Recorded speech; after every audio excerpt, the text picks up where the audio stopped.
JFK, le 35e président des États-Unis, disait la chose suivante. Ne demandez pas à votre pays ce qu'il peut faire pour vous. Demandez-vous ce que vous pouvez faire pour votre pays. Bonjour à tous, on est aujourd'hui sur le podcast Alex en conscience. Je vous retrouve ici en ce jeudi 8 avril. Alors moi c'est Alex et donc sur ce podcast, on va parler aujourd'hui d'un petit coup de gueule que j'ai envie de faire concernant la santé tout simplement et concernant le système immunitaire. Alors il y a vraiment quelque chose à l'heure actuelle qui m'embête, qui m'énerve on va dire, c'est que la majorité des gens sont dans l'attente qu'un médecin vienne améliorer leur santé.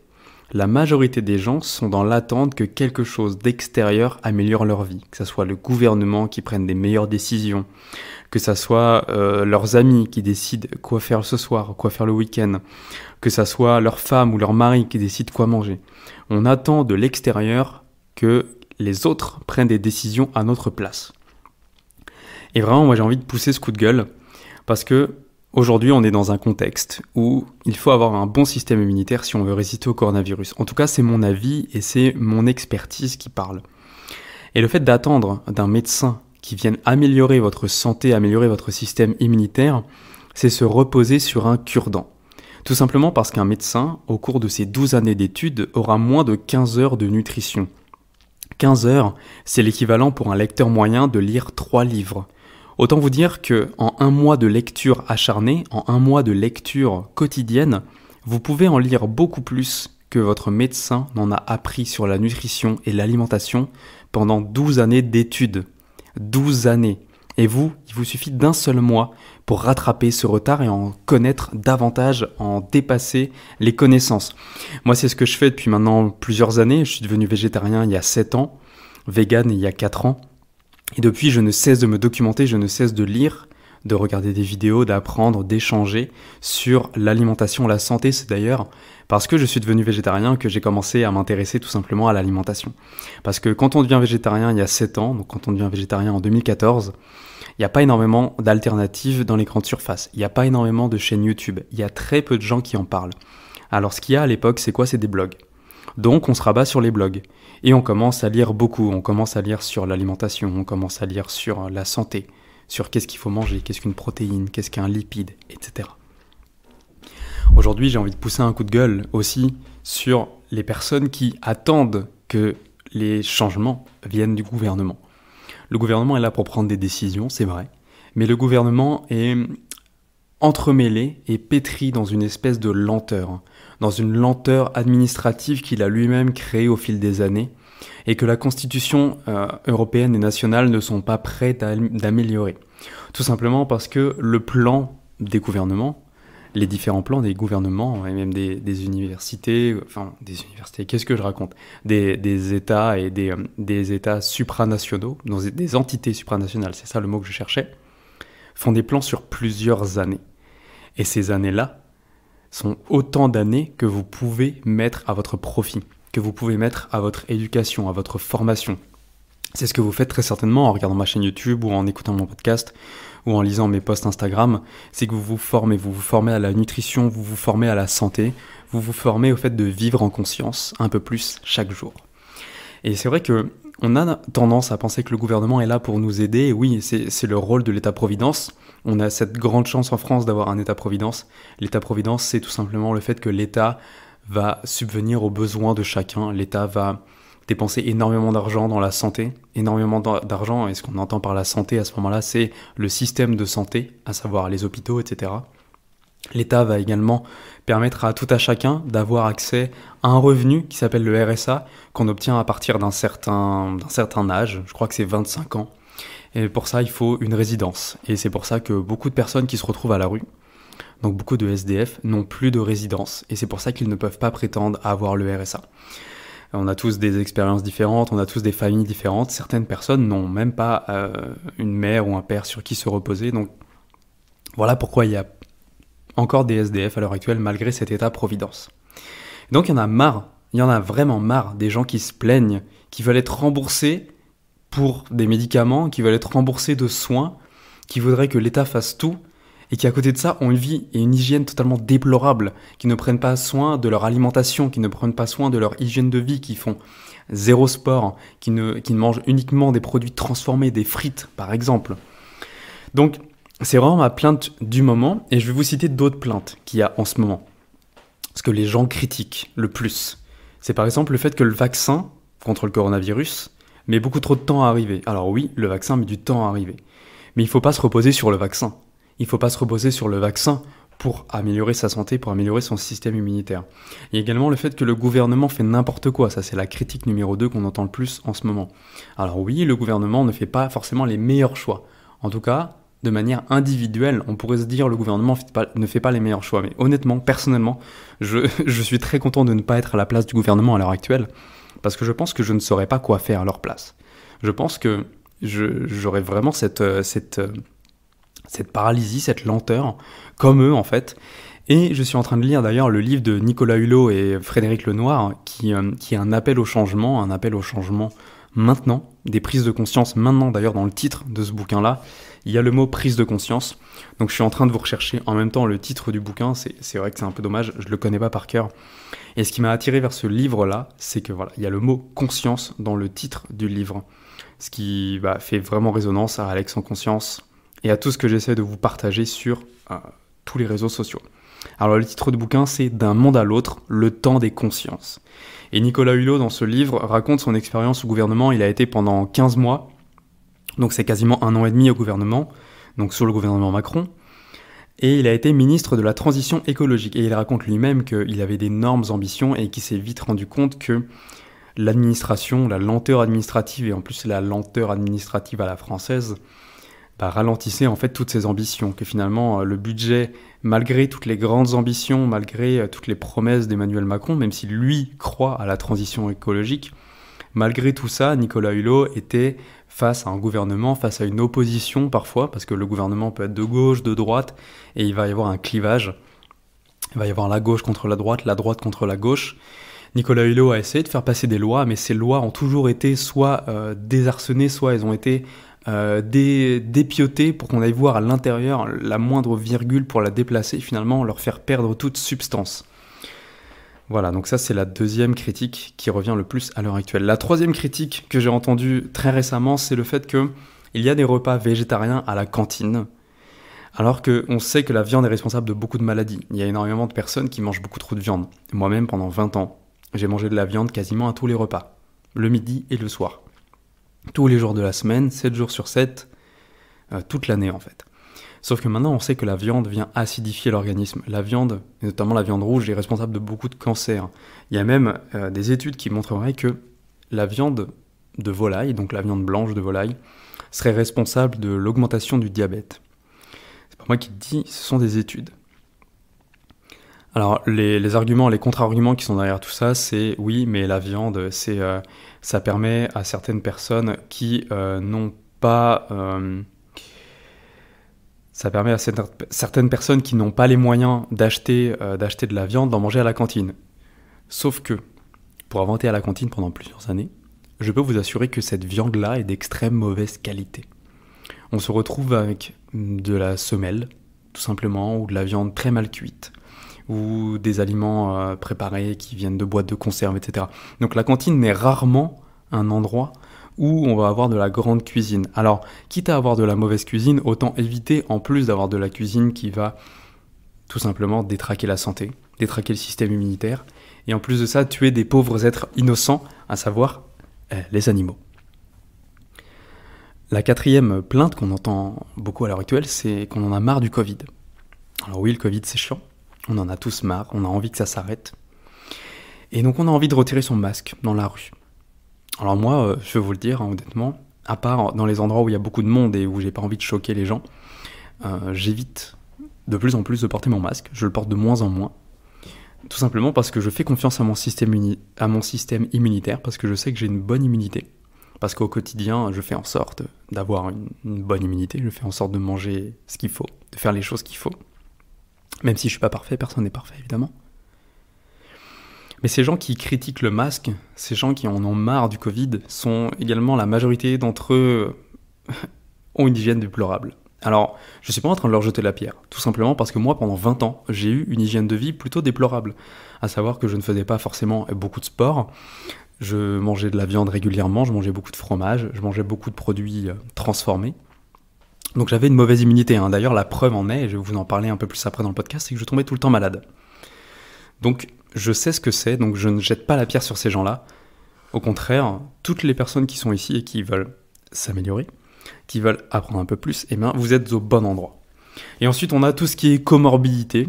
Alors oui, effectivement, il y a beaucoup de comorbidités avec le coronavirus. Donc il y a l'obésité, le diabète, les maladies cardiaques, etc. Et si je vous disais que la majorité de ces comorbidités, chez la majorité des personnes, chez la majorité des gens, peuvent être améliorées avec l'alimentation végétale. Avec une alimentation végétale, il est possible de réduire à la fois les conséquences d'une obésité, les conséquences d'un diabète, voire d'inverser, ou de ne pas attraper le diabète évidemment, de ne pas en développer, et d'inverser des maladies cardiaques, ou tout simplement d'éviter et de renforcer même les maladies cardiaques. Ça, je ne l'invente pas, hein, ça vient de mes lectures et de mon expérience auprès de plusieurs personnes. Alors ce que j'ai envie de vous partager aujourd'hui, c'est qu'il est possible de renforcer son système immunitaire soi-même, et c'est ce que je vous invite à faire, de devenir votre autre coach, votre propre coach en santé. Alors c'est bien parce que vous êtes là pour en apprendre un peu plus sur comment booster votre système immunitaire, à la fois sur la chaîne YouTube et sur ce podcast. On va donner de la résilience à notre corps. Alors la résilience, c'est quoi? La résilience, c'est tout simplement le fait de donner les forces supplémentaires, les forces nécessaires au corps pour devenir résistant dans le temps. La résilience, c'est ça. C'est pouvoir résister dans le temps. Il y a une différence, par exemple, l'exemple que je pourrais vous donner pour la résilience, c'est la différence entre une action humanitaire où on va aller donner beaucoup de riz à une population et puis après, une fois que le riz est donné, on repart. Et aller apprendre comment bien irriguer un champ quand il y a des pénuries d'eau, par exemple.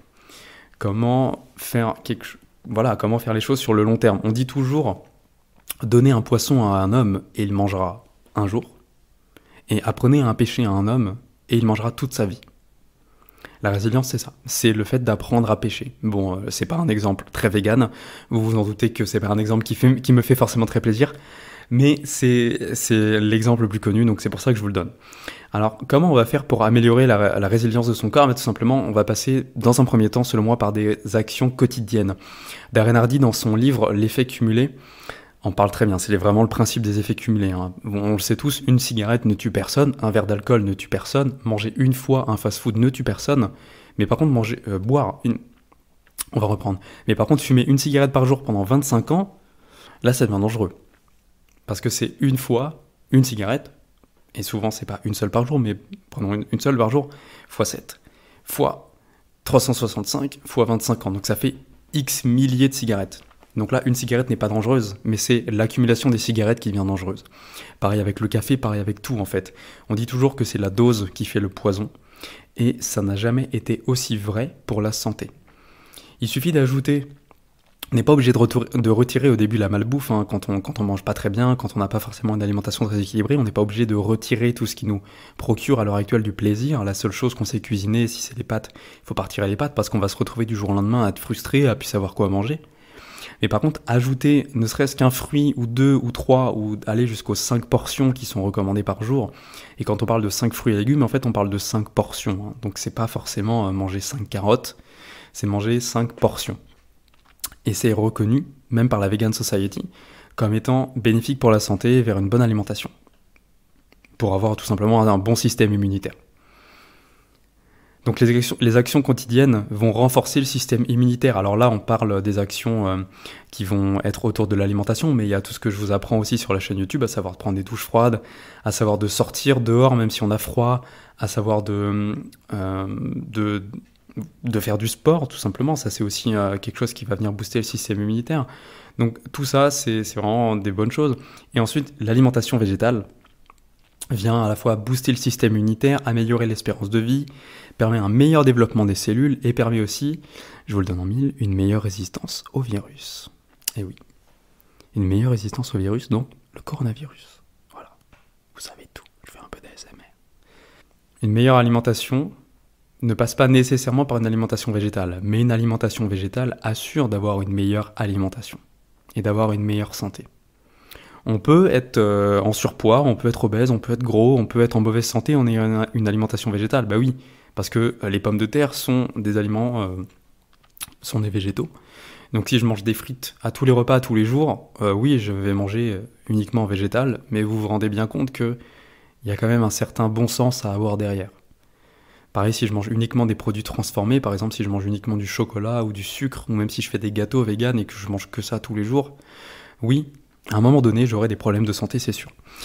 Alors, j'ai pas envie de vous parler de mon expérience aujourd'hui, comment j'ai arrêté de tomber malade en devenant végétarien, parce que ça, je vous en ai déjà parlé, et puis ça sera encore parlé de moi, donc j'en parlerai plus tard, mais pas aujourd'hui. Je vous ferai un podcast dédié sur mon histoire, si ça vous intéresse. N'hésitez pas à mettre un commentaire sur Apple Podcast ou sur la plateforme sur laquelle vous écoutez ce podcast. Je sais qu'elle est disponible partout, sur Deezer, sur Spotify, sur Encore, normalement sur YouTube également.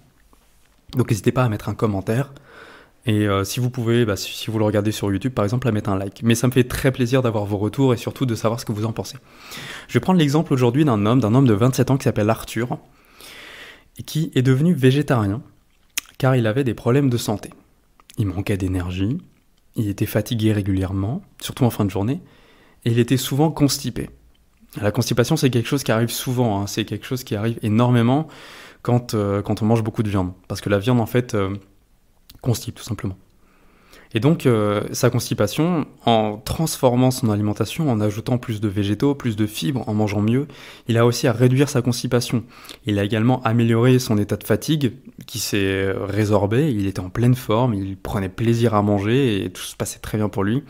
Il a également implémenté, suite à mes conseils et à mes nombreuses remarques là-dessus, la douche froide. Et la douche froide, on le sait, améliore le système immunitaire parce qu'elle pousse le corps à s'améliorer, à résister plus facilement au froid. Donc la douche froide, si vous voulez améliorer votre système immunitaire, il n'y a pas mieux. Honnêtement, il n'y a pas mieux. Alors tout le monde ne peut pas prendre une douche froide, hein. C'est comme le jeûne, c'est comme plein de choses, il y a des choses qu'il faut éviter.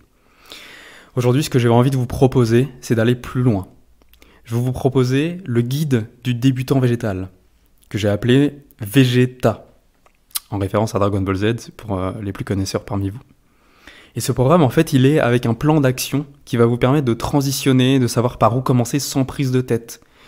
Pour tout simplement, après avoir suivi le programme, avoir des connaissances solides, être autonome pour manger végétal, avoir une grande confiance en soi quant à son alimentation, avoir une grande confiance en soi quant à sa santé sur le long terme. Mon objectif, c'est d'avoir à 70 ans le corps d'une personne de 45 ans. Et ça, je pense que c'est possible avec l'alimentation végétale, et on a de plus en plus de preuves qui le montrent avec des grands sportifs qui se sont mis à l'alimentation végétale, comme Arnold Schwarzenegger, qui ont réduit leur consommation de viande, ou tout simplement Lewis Hamilton, multiple champion du monde de Formule 1, qui est vegan, et plein d'autres. Également, après ce programme, vous aurez beaucoup plus d'énergie, beaucoup plus de joie de vivre, grâce aux changements hormonaux, aux changements internes, au niveau cellulaire, au niveau des tissus, au niveau de votre corps. Vous aurez tout ça à la fin de ce programme. Et pour en bénéficier, vous avez jusqu'à mardi. Il y a uniquement... je me suis trompé, je vais m'en prendre maintenant. Pour en bénéficier, vous avez intérêt à aller vite, hein, parce qu'en fait, je vais ouvrir uniquement 10 places, parce que cet accompagnement, ce guide végétal, sera accompagné d'un accompagnement personnalisé de qualité, parce que j'ai envie de pouvoir prendre le temps avec chacun d'entre vous, chacune des personnes qui participeront à ce guide du débutant végétal. J'ai envie de pouvoir vous écouter, d'ajuster votre alimentation, d'ajuster vos parcours, de voir un petit peu où vous en êtes. Et donc c'est pour ça que j'ouvre uniquement 10 places pour la première session de ce programme du guide du débutant végétal. Vegeta. Donc le guide Vegeta. On va l'appeler comme ça, le guide Vegeta. Donc dépêchez-vous. Le lien est dans la description du podcast. Vous pouvez également le retrouver par email si vous êtes abonné à la liste email. Je vais vous envoyer un email très prochainement, tout de suite d'ailleurs, concernant ce programme. Voilà, j'espère que ce podcast vous a plu. J'espère que vous avez noté aussi la qualité du micro. J'ai reçu un nouveau micro que je teste pour la première fois ici maintenant. Et enfin, si cet épisode vous a plu, n'hésitez pas à laisser un avis sur le site Apple Podcast. Alors pour ce faire, si vous écoutez le podcast sur Apple Podcast, vous avez juste à cliquer sur la jaquette, puis ensuite à mettre 5 étoiles et ensuite à laisser un avis. Et sinon, sur n'importe quelle autre plateforme de podcast, ça sera tout aussi bien, ça m'aide à continuer, ça me donne du courage évidemment. Et puis surtout, c'est toujours intéressant d'avoir vos retours, de savoir ce qui pourrait être amélioré, de savoir ce qui pourrait être mis en avant, etc. Donc je vous laisse avec ces paroles.